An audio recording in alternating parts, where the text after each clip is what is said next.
All right, everyone. It's time for us to learn how cucked the U.S. military is. Russian Army ad versus U.S. Army ad. Are you ready to engage in some analysis? Let's go. All right? That's a quote from DeBaby, known sociologist. Now, by the way, I just want to point out one thing off the bat, okay? One thing off the bat, all right? If you think that a military's advertisements determine the strength of its military, then you have an infant's pea brain, okay? Then you are so susceptible to advertising that it's not even funny. The United States has the strongest military on earth. There is no getting around that. It's just funny. There are a lot of people. I mean, you can tell what the vibe's going to be. Like, you know what's going to happen here, I think. But yeah. Ooh, looking into this guy. Let's go. Что ты знаешь о себе? На что ты способен? Вопросы могут остаться без ответов, но разве ты сумел знать себя? Познать границы своих возможностей? К черту границы, а без боя нет победы. На самом деле, главный враг — это задача выследить. Look at this LARPy shit, dude. When was the last time Russian soldiers paratrooped anywhere? All right. Главный враг — это задача выследить врага, догнать его, превзойти, стать лучше, чем он. It begins in... Okay, here we go. That was Russia. Now get ready for some... What's the rainbow? Oh, Crimea. I don't know. Maybe they did. I don't know. It's just funny to me. This looks like a video game trailer. Like, this looks exactly like a video game trailer. Look at this. Jesus. Anyway, all right. Now get ready for some gay shit, okay? It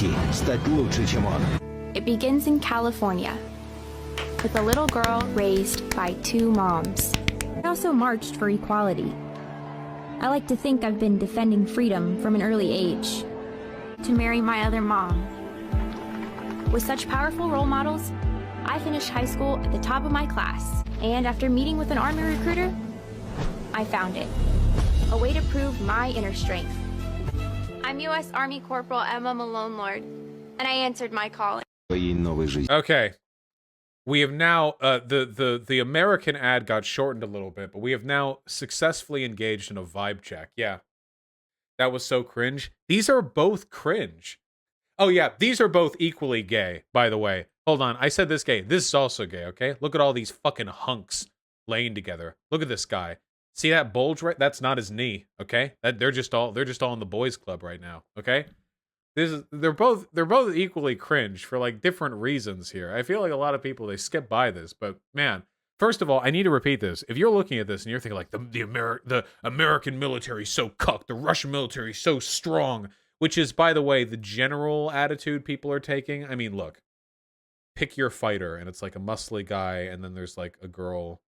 Isn't this is before she even joined the military, so it feels like an unfair comparison. But anyway, like, you know, back and forth, you know, like pick your fighter. Oh, see? Oh, here we go. I know this person. And yet the U.S. military is still better, really makes you think. 400 comments. Oh, God. Okay, we got to talk about this. First of all, okay, the Russian government has been decaying for decades now, okay? The reason why the Russian government is putting out propaganda like this is because they've long since decided that the best way to consolidate the national interest is through fascism, okay? The Russian military is, yeah, a bunch of poorly trained conscripts. They're underfunded, they're undertrained, the country is in decline, and in their decline, they're like, yeah, dude, if you want to be a man's man, get on over there. There are also plenty of U.S. Army ads that are the man's man type thing. You've all seen them, right? I'm not making this shit up, you know? Plenty of Army advertisements where you see fucking Vin Diesel with like paint on his face in the Middle East, like giving a thumbs up at a 4-year-old Afghan child or something. Like, you know, there's plenty of shit like that. Though, admittedly, usually the Army Strong ads aren't LARPy enough to literally show fucking soldiers paratrooping in or whatever. It's just, yeah. The National Guard ads are super LARPy. A lot of LARPing going all around, okay? So that's the reason why the Russian ad is this way, okay? Russia has been declining for a long time, and fascism is one of the easiest ways to prop up a declining, you know, group, a declining national interest. when your economy's in the toilet, when you're nationally feared and disrespected, when your leaders are corrupt, when the people in your country have no opportunities, what do? Convince them that gays are what's wrong with the country. Convince them that this is what's wrong. This is what's wrong. You want to be strong, manly man, serve your country? This is what you do. I posit to you a counter-argument. Nothing is more cucked than believing you have to serve your country. Oh, yes, sir. I know how to prove my gender identity. Oh, what if I go and die in Afghanistan? I'm going to spend 8 years of my life training my body so its physique resembles the man I saw on TV before I get hit in the head from 600 yards away by a Taliban insurgent. Yeah! Like, okay. Extremely cucked, by the way. Yeah. You're essentially making the United States your bull, okay? And the thing that you love that is getting fucked by the bull is your lifespan, okay? That's what's happening, all right? You're jerking off watching your lifespan get deep-dicked by the United States government, all right? Or the Russian government, as it were. But what you have here, on the other hand of things, is the other strategy, okay? You have the reverse strategy, which I like this too, okay? And this is like the CIA advertisement that we saw, you know what I mean? It's like, I was a little girl, 2 moms, I married them, I'm a pride activist, I graduated in gender studies, and I was at Stonewall, oh my God, I just love them all so much, and then I joined the army. God, what a glow down. Look at this. Look at this nice lady.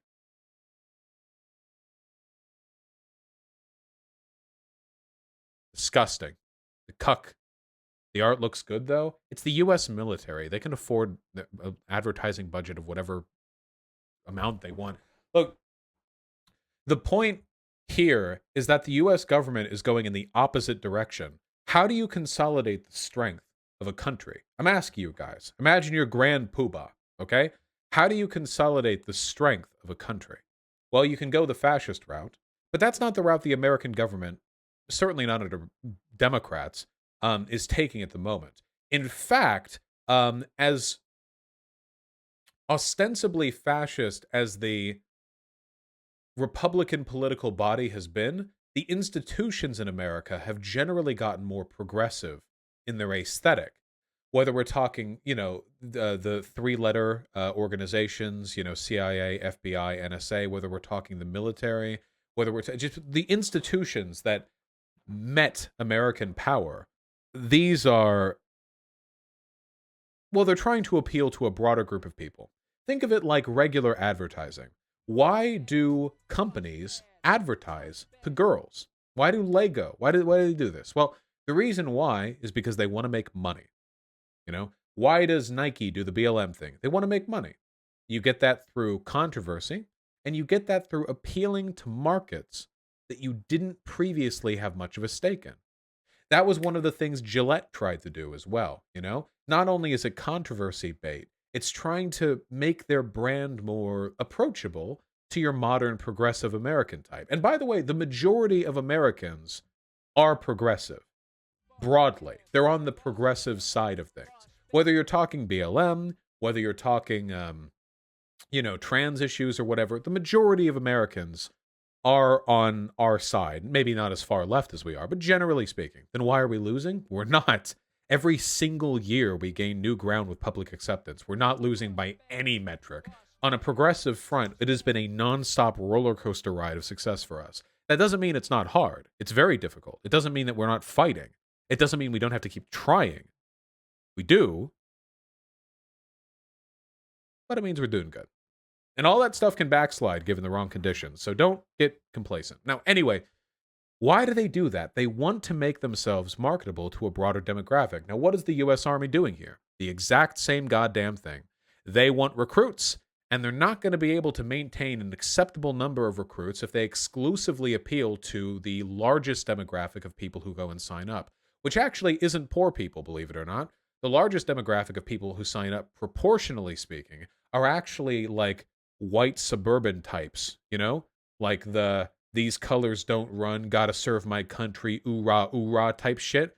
Conservative like white boys who grew up saying that they were when they were like 17 years old in their junior year of high school, they demanded people treat them with the respect of a vet because they were in pre-boot camp or something like that. That type of guy. That's actually disproportionately the type of group, yeah, that you see. Semper Fi! You're talking to the girlfriend of a future Marine, bucko. I want my Ross Dress for Less discount now. Yeah, that kind of stuff, you know? Anyway, that's the demographic that gets disproportionately represented in these shithole communities. So they want to expand beyond that. One of the big optics losses the U.S. military has right now is that it's considered kind of a boys' club, and if you're a girl who signs up, you get, like, raped, which does happen a lot. So what does the Army want to do? Well, it want to make it seem like, you know, hey, this isn't just a bunch of conservative boys. Actually, you know, everyone gets in here. So we do advertisements like this. You know? And, I mean, will it work? I don't know. I'll say this much. First of all, I don't want any of you people signing up for the military, okay? Unless America's in peacetime and all you're going to be doing is sitting on a reserve base, doing push-ups and jerking each other off for 4 years, then you come home and get a free college education, okay? That's the condition. That's the ethical time, okay? What if you serve as a medic? I'm being a little bit reductive right now. In reality, it's actually good for leftists to be in the military. And it's not like not having enough people in the military is going to lead to fewer wars. You think of, like, let's say lefties stop signing up for the military, like, flat out, even progressives. So what? Military's population drops 20%. They just fill that up with mercenaries who are worse, way worse. They also cost a lot more money. So in reality, the cogs of the military-industrial complex tick on no matter what you do. Just whatever you're doing, we don't like the cogs of the military-industrial complex. We don't like the cogs. Can we agree on that? Whether they move or don't move, we don't like them. We can all agree. That's fine. We're good on that? Nice. Mercs commit shitloads of war crimes, then brag about it internally. Yeah, they're not very accountable to our system. Well, anyway. This might be a bad question, but does that mean you want more lefties to become cops? I don't have an issue with lefties becoming cops. This is something that's always been controversial when I've said it, but if there's an open cop position in a city, it's gonna be filled by somebody. Somebody will fill it, okay? Guaranteed. If a lefty fills it, I'm not saying they're gonna be able to, like, destroy the system from inside or whatever. That's not gonna happen. But there's a possibility that there are some edge cases where the lefty could conceivably do a little bit better, maybe a little bit better for some people in some situations. And if enough people do it, that might be the bedrock of at least some cities having internal accountability that can lead to broader change. Now, does that mean we should all, like, flood the police recruitment? No. I'm not making prescriptive judgments here. I just don't have a problem with lefties joining the police. Also, again, if shit ever really goes down, do you want it to only be conservatives in military and police? Like, if things ever really go to shit, I would actually really prefer it if there were a lot of progressive and left-leaning people in both of those institutions. That would just be my preference. I mean, whatever, they have the keys to the armory. It's like working for Amazon or something. Well, not really, because when you work for Amazon, you just do the work. I mean, when you're working for Amazon, there's not like some civil unrest you might have the potential to sway in the future, and you also don't have much control over whether or not good or bad is done. You just sit in the factory and pee your pants, right? Whatever. The point is, both of these advertisements are soy face. I'm soying at both, okay? Because both of them are trying to convince people to sacrifice their lives for a military-industrial complex that doesn't give a fuck about them. They're just doing it using different propaganda. And anyone who thinks this is more cringe than this, I strongly disagree. Can you imagine the drooling, frothing at the mouth little fucking little beta cucks looking at this Russian military ad and thinking like, that's me! I'm a real man! Like, Jesus, you know? And then maybe there are some woke girl bosses over here who are like, I'm gonna defend freedom abroad with my military. It's soy all around, folks. I'm soying right here. I'm soying. You understand? I'm just saying that these are two sides of the same coin, okay? Really, they are. And they're certainly not reflective of the broader strength of each military, because the American military is vastly superior to the Russian military. So if we're not talking relative military qualities, we're just talking about styles of propaganda. And frankly, I'm happy to live in a country where corporations and the government get more mileage out of progressive virtue signaling than fascist virtue signaling. I think that's better. Yeah. If I'm going to have to deal with cynical, id-pull bullshit advertisements thrown out by the government, I would much rather it be like, yeah, love is love, woo, than, yes, set down vodka. To be a real man, you must deploy into Crimea and commit at least 48 war crimes against indigenous population. Like, to me, I'd prefer the former, you know? I don't like either, but I prefer the former. But fascist virtue signaling looks more badass. Maybe this is because I'm soy or whatever, but the hypermasculine posturing, to me, looks incredibly cringe these days. Like, I had my phase when I was 14, and that was super cool to me, but now that I'm not, it just comes off unbelievably juvenile. What does it mean to be a man? Have a stern face, no expression, kill people, be muscular? Dude, you're just a cuck to the state. You're being encouraged to whittle down everything unique and individual, vibrant, and beautiful about yourself. Why are you strong? You're strong so you can do what the state tells you. Why are you emotionless? So you can repress whatever feelings you have when the state tells you to kill until you're out of the military and the therapy bills aren't on them. It's super cuck, dude. Yeah, you're a workhorse. You're a mule. That's not cool to me, you know? Now, if you're some like Chad-faced muscular guy and you're not killing people for the state, and instead you're, I don't know, some sort of street performer who does backflips while juggling like lit torches, or maybe you're just like some sort of, maybe you're like, maybe you live in San Francisco on a shoestring budget and you work out and you look like yoked and you look like super affable and you show up at like Silicon Valley tech conferences pretending to be somebody important, and instead all you do is like steal hors d'oeuvres and alcohol and then run off, you know? Okay, now we're talking respectable masculine identities that I can get behind, okay? Maybe you exist, maybe all you do is you like stand on a street corner with a big sandwich board over you saying, I can lift you up with one hand, $1. And then like cute giggling college girls walk up to you and hand you $1 and you just lift them up with one hand. This is good. You're improving the quality of the world. Just you know, that's good. Absolutely. Good stuff is being done here. This is way better than dying in Crimea or Afghanistan or wherever the fuck else we're going next. Thoughts on firefighters? I mean, they do really good work.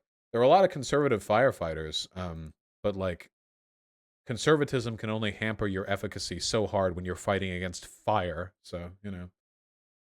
Now I'm thirsting after imaginary one-hand lifting, Chad. Well, thirst hard, okay? Because if a small woman weighs 110 pounds, doing a single-armed shoulder press with 110 pounds, like safely and reliably, that is a pretty extraordinary lift right there. We're talking upper echelons of human physical performance. So hey, gotta look around, gotta find. Hey,